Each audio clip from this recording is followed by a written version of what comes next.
Alright mga kapatid, welcome back to my YouTube channel and this is Biyahe ni Koy TV sa pagpapatuloy ng ating palatuntunan na kung saan sinusundan natin yung mga kaganapan sa pag-alis ni former President Duterte dito sa Pilipinas. Ito ang mga latest update. Alam ko magiging masakit ito sa mga DDS but I want you to know na ganito ang pagtrato ng ating PNP kay former President Duterte at talagang naging pinayagan talaga yung gustong mangyari ni Executive Secretary noon na si Mitchell Dea. Mga kababayan ko, panoorin po natin 'to.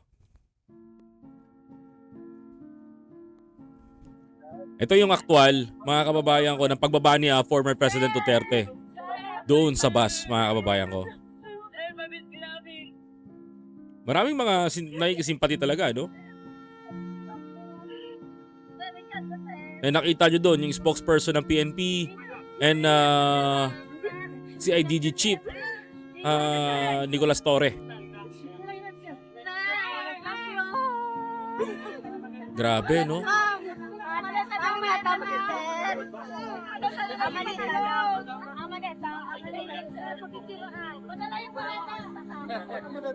Nakapanik na sa taas si PRRD.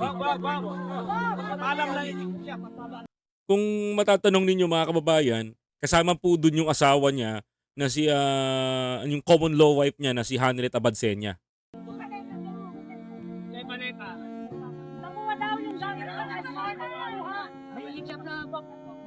Grabe, no?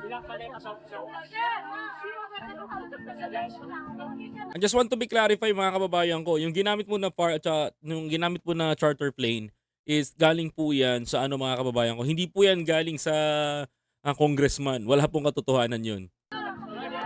Galing po yan sa isang private sector na pinagamit po. I don't want to mention the company but I think it's a pinakamalaking kumpanya dito sa Pilipinas.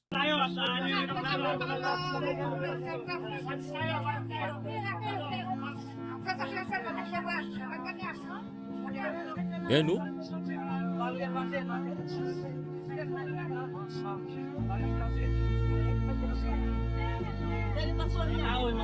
Tapos kasama rin pala dito si no? Kasama rin pala dito si former ES Mitchell Dea.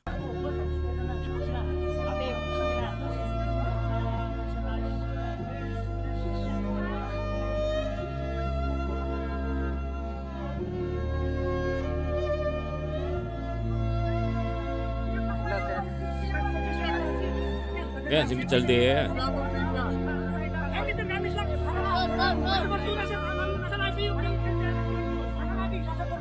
Yung lumabas na yon, yan yung close-in bodyguard ni Duterte. Yan yung mga gamit niya, oh. Hindi yan! Hindi yan! Portioner daw! Portioner sa Portioner, may gamit pa daw si Kisagan. May gamit pa daw si Kisagan sa Portioner, bilisan, double-double. Hindi yan, hindi! Si Maliit! Sisigawan sila kasi malakas yung yung propeller nung jet. Naka Gulfstream pala si Duterte dito. Ano ka? Kaya, kamsa na! Ipasabon mo! Yan po yung mga huling tagpo na makasaysayan dito sa Pilipinas. Alam nyo ba yon? Because si former President Duterte ang unang Asyano at presidenteng lilitisin, mga kababayan ko, sa the Netherlands. Kaya medyo historical to.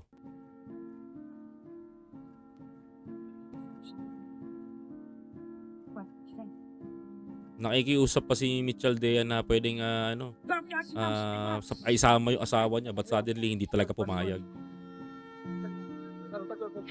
Sagan!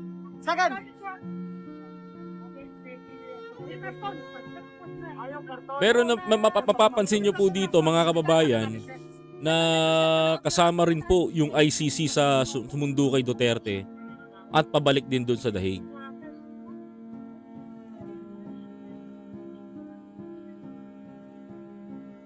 Yan po si Mitchell Dea.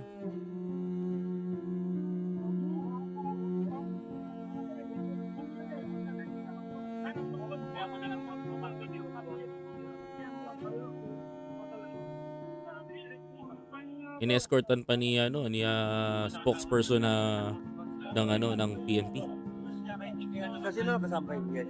Tapos Yes pumanik lang. si General Torre, oh. Si Yes saka si Roming. Roming saka si Aymen. Ay, may Bisagan. Yes. Yes. Ano? Kasama ka, ma'am? Ma'am, kasama ka? Kasama ka?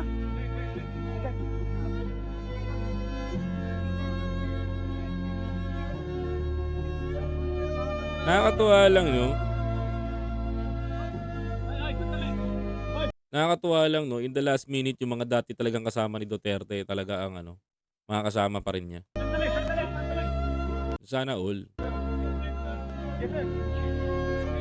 Kasama sir sa ano? Sino to? Doon sa ibang bansa sir, sa ano? Netherlands. Oo sir. Nag-uusapan nila na dadalhin si Duterte sa Netherlands. PRD dadalhin sa Netherlands. Inaresto ng Banyaga. Kaya namang inaresto ng Banyaga si PRRD kasi nagkasala nga naman sa international rule of law. Kahit sa naman sino eh. Hindi lang naman si Duterte ang kinasuhan ng ICC. Even Putin and Trump, ha? Muli nga sir, sinama na rin. Wala na sir, wala na. Kanina sir. Ito, pulis na to ng Hague. Ayan, yung pumapanit po, pulis na po ng The Hague. Mukha lang uniforme natin pero pulis ng The Hague yan. Kung nagkapunta mo sa sir, yung ano kasi hindi ko agad na i-follow sir. Basta kumunta ka na sir. Ano na sir, pero sa ano? Matatapos na namin. I want you to know na pulis po ng The Hague yung pumanik, ha? May sundo talaga. Bali, 4 yan. Mamaya papakita ko sa inyo.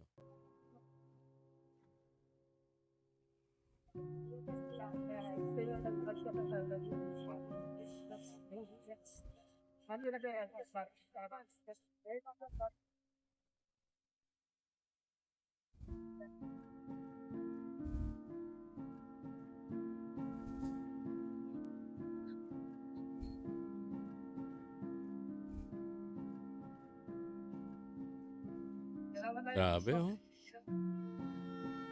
Clearance, lahat. Kaya pala ginabi si former President Duterte kasi ang dami pala niyang clearance na kinuha.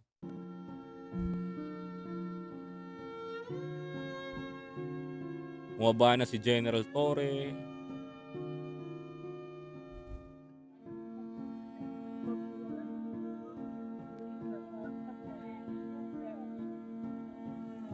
Ako makita ninyo.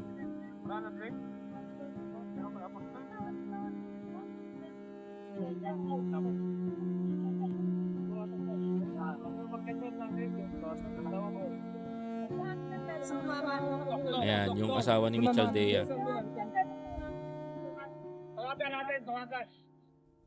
Ihahabol pa dapat, parang naririnig ko dyan, ihahabol pa dapat, kaso nga lang, hindi na nakahabol talaga. PRD nasakay na sa Learjet. Kasama si ES.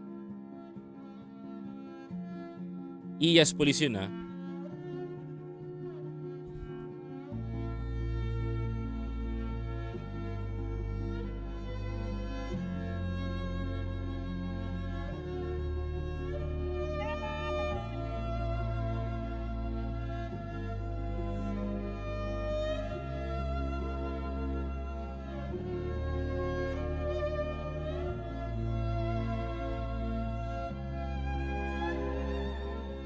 Yan, ito yung paalis na.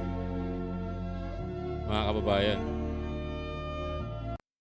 Yan, yung jet plane.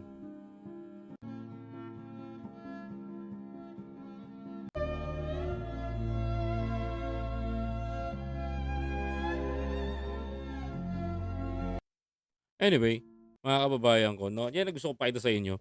Yung mga huling tagpo na yan, is very, for me, is memorable or historical, mga kababayan ko. But ito ko, papakita ko sa inyo kung ano itsura nila sa loob ng eroplano while they are taking off. And exclusive, mga kababayan.